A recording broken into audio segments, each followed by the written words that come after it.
Ce qui reste aux Occidentaux aujourd'hui, à ce qui concerne la guerre en Ukraine, c'est le mensonge, la manipulation. Mais ce n'est plus le dada aujourd'hui. Tout le monde est dedans. Maintenant, la réalité aussi, c'est tout autre chose. Chacun peut manipuler comme il veut l'information. Donc, il n'y a pas que c'est les Occidentaux, non.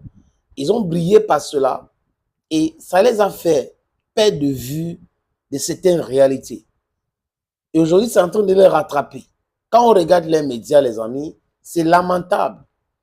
On a des journalistes ou des reporters qui sont devenus les supporters, mais qui prétendent rester reporters. Nous avons des gens qui travaillent en connivence avec les agences de communication, qui les donnent des dépêches et l'orientation dans les différentes sorties, et ils prétendent toujours être de la presse, alors que c'est des communicants. On regarde les débats déséquilibrés totalement.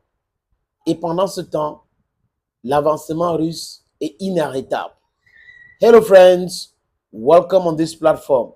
This is your Bamenda man, this is your Ekuna man, this is your Ngi man, this is your Bakore man, and proudly so anglophone.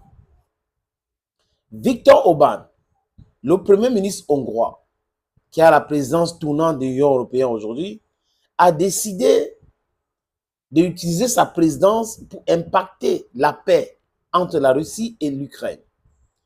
Il est allé en Ukraine rencontrer Volodymyr Zelensky, lui-même qui commence à comprendre la réalité de ces choses-là. Avec la nouvelle donne, les changements politiques partout, Sunak a été balayé par Keir Starmer en Angleterre. Emmanuel Macron perd les élections lamentablement, non, on ne peut pas avoir la même force de soutenir l'Ukraine. Joe Biden est devenu Sleepy Joe, compliqué pour Joe Biden de continuer à soutenir l'Ukraine avec Donald Trump, qui est fort dans les sondages et qui est censé, si tout se passe bien, gagner les élections. Et Donald Trump qui a dit il va mettre un thème à la guerre en Ukraine. Donc, arrêtez de donner l'argent à Zelensky. Partout en Europe. Et le premier ministre hongrois avait dit que si Donald Trump était présent, il ne devrait jamais avoir la guerre en Ukraine. Parce que lui, il est pragmatique. Vous voulez quoi? Les garanties sur quoi? On vous donne ces garanties. On arrête toutes ces manipulations. On arrête de créer les problèmes et autres. On se concentre dans le commercial, le business. Mais les néocons veulent quoi? Utiliser les armes pour s'enrichir de façon frauduleuse. C'est comme ça qu'ils font. Ils ont fait ça en Libye, en Yougoslavie, en Afghanistan. Ils font ça partout dans le monde. Regardez ce qu'ils sont en train de faire avec le peuple palestinien. C'est à croire que s'il n'y a pas les guerres, ils ne peuvent pas s'enrichir, les amis. Mais l'économie est là. Vous avez dit que nous sommes dans la compétition, c'est le capitalisme. Pourquoi est-ce que vous êtes en train de shy away from the politics that you wanted the whole world to implement today? And you're using fraudulent methods to enrich yourself.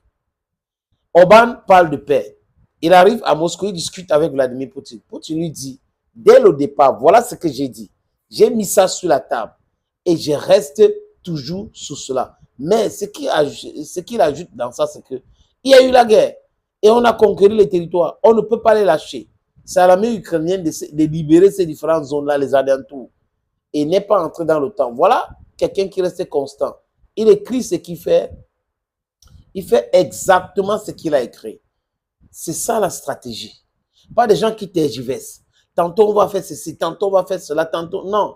Les Américains sont dans les calculs. L'opportunité. Si l'opportunité aujourd'hui se présentait aux Américains, l'affaiblissement de la Russie, oh, ils devraient... Oh, non. Ils partent. Ils font du brou-brou dans le bulldog. Et si le bulldog ne marche pas, les gars commencent à reboucher chemin. C'est ce qui se passe. Et d'ici quelques mois, Zelensky va se rendre compte, peut-être que ça sera trop tard pour lui. Ça sera trop tard pour le peuple ukrainien.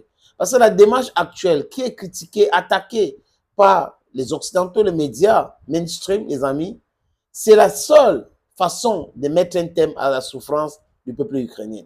C'est la seule façon d'arrêter cette souffrance-là. Pourquoi, les amis? L'histoire nous enseigne. Nous devons tous convoquer l'histoire.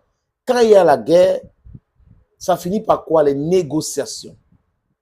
Mais les forces en présence, c'est quoi? C'est que la Russie est en position de force. Et cette Russie-là doit dicter la paix. Ça se passe comme ça. Vous ne pouvez pas faire la guerre en pensant que quelqu'un qui est en position de force va lâcher prise. Ce n'est plus possible. Ça n'a jamais été comme ça, les amis. Donc, vous avez voulu faire quelque chose, ça vous a échappé ou vous n'avez pas réussi en cela. Celui qui est en face a réussi. Vous devrez donc l'écouter. C'est comme ça. L'Ukraine sera amputée à vie. Malheureusement, c'est la réalité. Et je n'ai pas Vladimir Poutine qui va vous dire, oui, je vais retirer mes troupes et tout ça là. Il ne peut pas. Parce qu'il n'y a pas de garantie de l'autre côté. Il y a l'OTAN en train de menacer tout le monde. Les Américains menacent tout le monde. Les Américains vont en guerre pour rien. C'est-à-dire qu'ils menacent tout le monde. Ils menacent la Chine. Ils menacent les Africains. Ils menacent les Russes. Et vous pensez que les gens vont rester là, croiser les bras en disant que Tonton America, come and take over our country? No. Every single human being needs to defend himself. And that's what is happening in the world today. Everybody is defending himself from the havoc created by Tonton America and imperialism, the Western imperialism. Thank you, friends, for always watching vids on this platform. Hey, don't you forget, I'm your lovely Ekona man, your lovely Bamenda man, your lovely Bakore man, your lovely Ngi man, and proudly so your lovely Anglophone brother. Bye-bye.